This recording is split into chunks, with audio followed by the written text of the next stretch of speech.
নমস্কার খুলুম খবর বন্ধুরা। তেমন কোনো প্রতিদ্বন্দ্বিতা ছাড়া রাজনীতির ময়দান প্রায় খালি রেখে, নির্বাচনী ময়দান প্রায় খালি রেখে ত্রিপুরা রাজ্যেও লোকসভা নির্বাচনে যাচ্ছে। যে রকম চিত্র দেখা যাচ্ছে মাঠে ময়দান থেকে, তাতে বোঝা যাচ্ছে নির্বাচন একতরফা হতে চলেছে। তাতে বোঝা যাচ্ছে ত্রিপুরা রাজ্যে প্রতিদ্বন্দ্বিতা তেমন কোনো শক্ত প্রতিদ্বন্দ্বিতা হবে বলে মনে হচ্ছে না। বরং গতানুগতিকভাবে 1978-এর পর থেকে এখনো পর্যন্ত যেভাবে নির্বাচন হয়ে এসেছে ত্রিপুরা রাজ্যে লোকসভা নির্বাচন, সেই রূপেই ত্রিপুরা রাজ্যে এইবারও লোকসভা নির্বাচন হতে যাচ্ছে এবং তার সুবিধা ক্ষমতাসীন বিজেপি নেবে। কারণ ত্রিপুরা রাজ্যে 78-এ ক্ষমতা পরিবর্তন হওয়ার পর, মানে রাজ্য ক্ষমতা পরিবর্তন হওয়ার পর, সিপিএম ক্ষমতায় আসার পর এবং নৃপেন চক্রবর্তী মুখ্যমন্ত্রী হওয়ার পর ত্রিপুরা রাজ্যে একটা নতুন ধারাবাহিকতা শুরু হয়। সেই ধারাবাহিকতা হলো রাজ্যে যে দল ক্ষমতায় থাকে সেই দলের লোকই পার্লামেন্টে যাবে, লোকসভাতে যাবে। রাজ্যসভাতে তো স্বাভাবিকভাবেই, কিন্তু লোকসভার নির্বাচনগুলোতেও সেই দলই যাবে যে দলের সরকার রয়েছে। আপনারা 78-এর পরে যে নির্বাচনগুলো হয়েছে, 1980 সালে হয়েছে, 1984 সালে হয়েছে, 1989 সালে হয়েছে, তারপরে যখনই লোকসভা ভেঙেছে তখনই নির্বাচন হয়েছে। এই প্রত্যেকটি নির্বাচনে যারা এমপি হয়েছে লোকসভা দুটি কেন্দ্রে, তাদের তালিকা দেখলে স্পষ্ট বুঝতে পারবেন যে সেই সময়ে তারাই বিজয়ী হয়েছেন যাদের দলের সরকার ত্রিপুরা রাজ্যের শাসন ক্ষমতায় আসীন ছিল।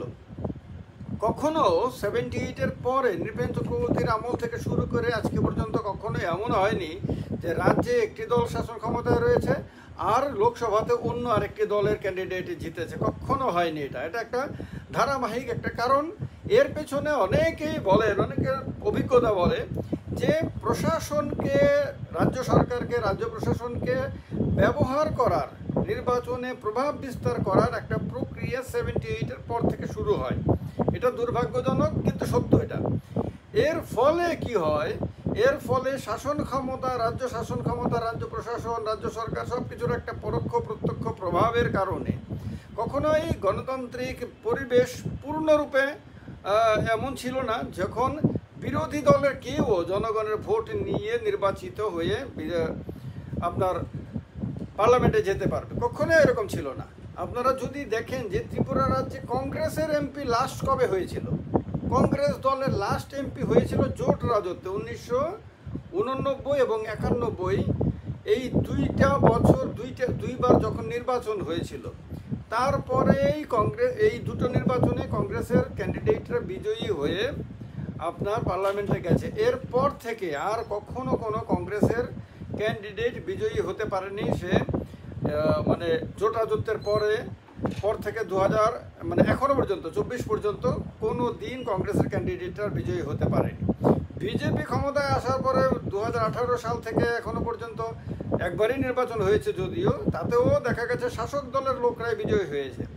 এইবারেও যেহেতু বিজেপি ক্ষমতায় রয়েছে, সেই ধারাবাহিকতাকে ধরলে পরে এবং বিরোধীদের যে দুর্বল উপস্থিতি রাজনীতির ময়দানে, নির্বাচনের ময়দানে, তাকে যদি ভালো করে দেখি, তাহলে ত্রিপুরা রাজ্যে এইবারেও এই ধারাবাহিকতাকে অবলম্বন করে এবারও শাসক দলের ক্যান্ডিডেটরাই পার্লামেন্টে যাওয়ার সম্ভাবনা ম্যাক্সিমাম। কারণ এটা, আর যদি দেখেন আপনারা যে ত্রিপুরা রাজ্যে শাসন ক্ষমতায় একদল আর বিরোধীরা জিতেছে, তাহলে কখন আপনারা দেখবেন 1952 সালে যখন কেন্দ্রে ভারত কংগ্রেস সরকার ছিল, রাজ্য তখন জয়েন করেছে, সি ক্যাটাগরির রাজ্য তখন ত্রিপুরা।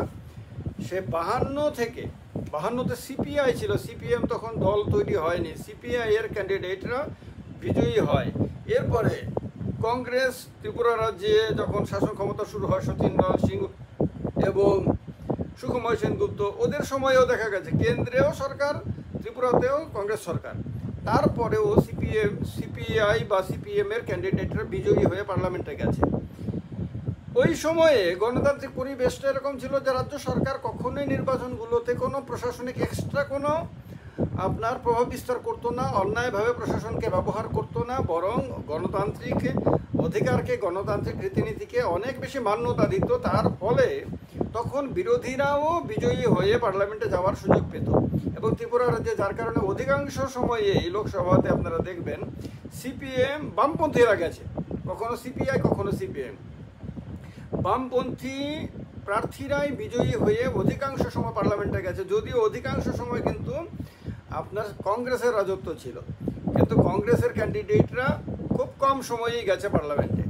তো এই রকম যে ইতিহাস ত্রিপুরা রাজ্যের নির্বাচনী ইতিহাস লোকসভার ক্ষেত্রে, সেই ইতিহাসকে যদি আমরা দেখি তাহলে এইবারেও সেরকম কোনো প্রতিদ্বন্দ্বিতা দেখা যাচ্ছে না। হ্যাঁ, এটা ঠিক, যেটা আমি আগেও বিভিন্ন ভিডিওতে বলেছি যে অনেক ক্ষেত্রে বিজেপির ক্যান্ডিডেট বাঙালিদের ভোট পাবে না, অনেক ক্ষেত্রে ত্রিপ্রাসাদের ভোট পাবে না, কোনো ক্ষেত্রে বিজেপির মধ্যে থাকা অনেক লোক বিজেপিকে ভোট দেবে না, ভোট দিতে যাবে কিন্তু ভোট দেবে না। এগুলি সব ঘটবে, কিন্তু এগুলি এমন পরিমাণে ঘটবে না যার ফলে ত্রিপুরা রাজ্যের দুটোর মধ্যে কোনো একটিতে ফলাফলে বিরাট কোনো পরিবর্তন চলে আসে। এরকম কোনো হবে না, হওয়ার সম্ভাবনা নাই।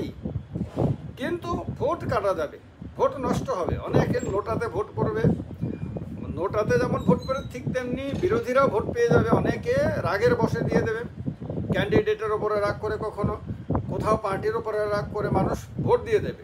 কিন্তু এই ভোটটাকে যখন আপনারা দেখবেন, আমার এটা ধারণার কথা বলছি আমি, তখন দেখবেন যে এইটা এই রকম বিশাল কোনো হবে না মনে হয় আর কি। এটা ধারণার কথা বলছি, এটা কোনো মানে এমনটাই হবে সে তো কেউ বলতে পারে না। কিন্তু যা চতুর্দিকে দেখে এবং ইতিহাসকে পর্যালোচনা করে যা বোঝা যায়, তাতে মনে হয় যে ত্রিপুরা রাজ্যে সাধারণত মানুষ শাসক দলের পক্ষেই আপনার থাকে লোকসভা নির্বাচনগুলোতে। কখনোই 78-এর পর আমি তো বললামই যে তার ব্যতিক্রম দেখা যায়নি। সুতরাং এইবারের নির্বাচনেও কোনো ব্যতিক্রম হবে সেরকম কোনো ম্যাসিভ কোনো ময়দানে তো দেখাই যাচ্ছে না কোনো রকমভাবে। কারণ দুজন যে ক্যান্ডিডেট আছেন বিরোধী দলের, সেই ক্যান্ডিডেটদের পক্ষে প্রচার খুবই সাধারণ, খুবই যৎসামান্য প্রচার দেখা যাচ্ছে।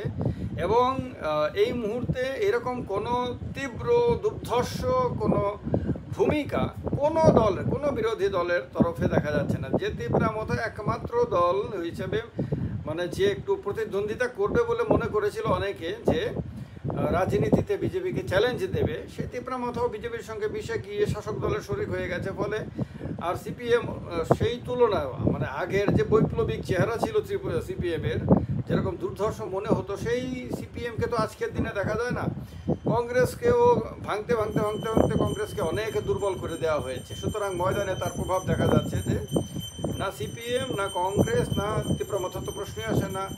মানে এই অবস্থাতে যে খুব শক্তিশালী কোনো প্রতিদ্বন্দ্বিতা হবে সেই রকম কোনো ছবি কিন্তু ত্রিপুরা রাজ্যের ময়দানে অন্তত পক্ষে দেখা যাচ্ছে না। এটা কঠোর হলো সত্য, এটা কারোর কাছে তিক্ত মনে হতে পারে, কিন্তু এটা সত্য, এটাই রিয়েলিটি।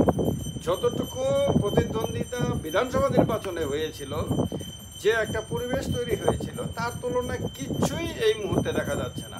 ত্রিপুরা রাজ্যের গ্রাম, পাহাড়, শহর, নগর, বন্দর যেখান থেকে খবর আসে সেখান থেকেই এইরকমই দেখা যাচ্ছে, একটা সাদা মাটা ভাবে। তবে হ্যাঁ, অনেক মানুষ ভোট দিতে যাবে, হয়তো ভোটটা তাদের পছন্দের প্রার্থীকে দেবে, সেই প্রার্থী শাসক দলের নাও হতে পারে, সেই প্রার্থী বিরোধী দলেরও হতে পারে। কিন্তু এই ভোটগুলোকে একত্রিত করলে নির্বাচনে বিজয়ী হয়ে দিল্লি যাওয়ার সম্ভাবনা কতটুকু থাকবে তা নিয়ে সন্দেহ অবশ্যই থেকে যাচ্ছে।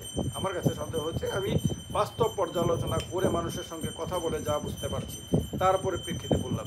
আপনাদের যদি ভিন্ন কিছু মনে হয়ে থাকে সেটা অবশ্যই কমেন্ট বক্সে কমেন্ট করে জানাবে। যতটুকু সম্ভাবনা দেখা যাচ্ছে তাতে এখনও পর্যন্ত বিজেপি অনেক অ্যাডভান্স পজিশনে রয়েছে। সে সঠিকভাবে হোক বেঠিকভাবে হোক, যেভাবেই হোক, অ্যাডভান্স পজিশনে বিজেপি রয়েছে। ত্রিপুরা রাজ্যের কথা বলছি, সর্বভারতীয় কথা বলছি না। সর্বভারতীয় ক্ষেত্রে রাজনৈতিক বিশ্লেষণ, প্রকৃত অবস্থা কার কতটুকু ভালো কার কতটুকু খারাপ সেটা নিয়ে অন্য ভিডিওতে কথা বলবো। আপনাদের সেই ভিডিও শোনার আগ্রহ থাকলে সেটা কমেন্ট বক্সে অবশ্যই কমেন্ট করে জানাবেন। ভালো থাকবেন সবাই, নমস্কার। যতন কলম খান।